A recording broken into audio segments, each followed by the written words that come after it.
Raj TV நேயர்கள் அனைவருக்கும் வணக்கம் and welcome to our show சரித்திர நாயகன் சிவாஜி கணேசன்.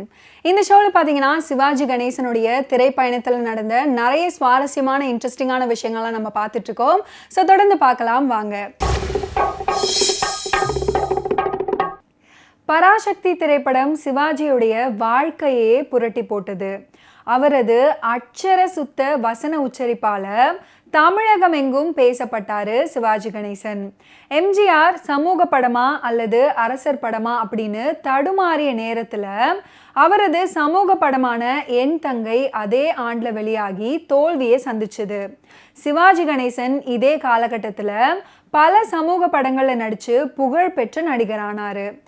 1954ஆம் ஆண்டில் கருணாநிதியுடைய கதை வசனத்துல வெளியான மனோகரா படமும் சூப்பர் டூப்பர் ஹிட் அடிச்சது. அப்போலிருந்து தமிழ் சினிமாவில் நடிக்க வருபவர்களுக்கு சிவாஜியுடைய வசனம் தான் நுழைவு தேர்வாக இருந்துச்சு. பராசக்தி, மனோகரா, வீரபாண்டிய கட்டபொம்மன் படவசனங்களை பேசினா மட்டுமே நடிக்க வருபவர்கள் அங்கீகரிக்கப்பட்டார்கள் அப்படின்றது குறிப்பிட்டு சொல்ல வேண்டிய ஒன்று. பராசக்தி படத்துல நாயகியா நடிச்சிருந்த ஸ்ரீரஞ்சனி பத்தி பல இடங்கள்ல சிவாஜி கணேசன் பேசி இருக்கிறாரு. தமிழ்ல சரியாக உச்சரிக்க முடியாம இந்த பட வாய்ப்பே வேணாம் அப்படின்னு விலகி போகவும் விரும்பினாங்களாம் ஸ்ரீரஞ்சனி. ஆனா கிருஷ்ணன் பஞ்சு போன்ற பொறுப்பு மிக்க டைரக்டர்கள் ஆதரவான பேச்சாலும் அவர்களுடைய தன்னம்பிக்கை மிக்க பேச்சாலும் விடாமுயற்சி செய்து தமிழ் கற்றுக்கொண்டு நடிப்பதை தொடர்ந்தாங்களாம் ஸ்ரீரஞ்சனி.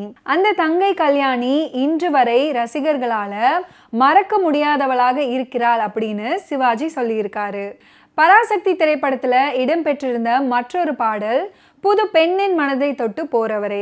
இந்த பாட்டை எழுதியிருக்கவர் KP காமாட்சி சுந்தரம் அண்ட் இந்த பாட்டை பாடியிருக்காங்க MS ராஜேஸ்வரி. நடிகர் திலகம் சிவாஜி கணேசனின் ஆரம்ப கால திரைப்பயணத்தில் நடித்த படம் தான் முதல் தேதி. 1955ஆம் ஆண்டு நீலகண்டன் இயக்கத்தில் வெளிவந்த இந்த திரைப்படத்தில் சிவாஜி கணேசன், அஞ்சலி தேவி முக்கிய கதாபாத்திரத்தில் நடிச்சிருந்தாங்க.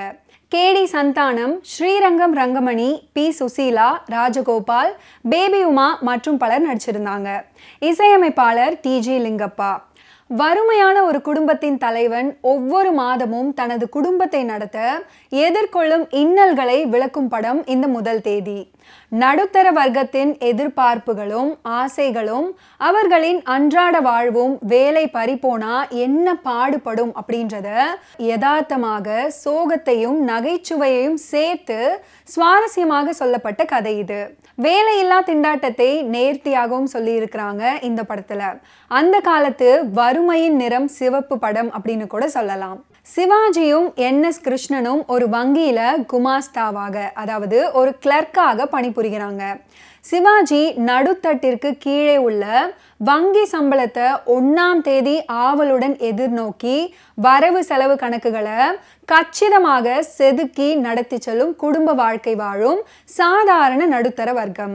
வேலை இல்லைன்னா வறுமை தான் அடுத்த கட்டம் அப்படின்ற கத்தி மேல் நடத்தும் வாழ்க்கையிலும் ஒருவித இன்பத்தோடு தொடங்குது இந்த கதை.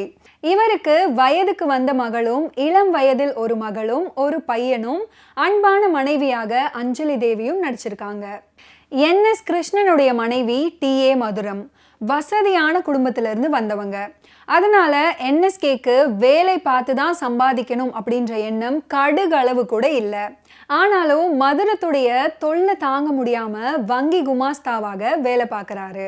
ஒரு நாள் வேலைக்கு போகும்போது அங்க வங்கி பூட்டப்பட்டிருக்கிறதும் ஒரு பலகையில இனி வங்கி மூடப்பட்டது அப்படின்ற அறிவிப்பு படிச்சதும் 2 பேரும் ஷாக் ஆகிடுறாங்க. இதுல NSKக்கு சந்தோஷமா இருந்தாலும் சிவாஜியுடைய கதை அதோ கதியாகிறது. வேலை போய்விட்டதை நினைச்சு குடும்பமே அதிர்ச்சியில துவண்டு விடுகிறது. அப்படி ஒரு சிச்சுவேஷன்ல தான் மிகவும் பிரபலமான பாடலான 1லிருந்து 20 வரைக்கும் அப்படின்ற பாட்டை நகைச்சுவையோடு பாடுவாரு NS கிருஷ்ணன் அவர்கள்.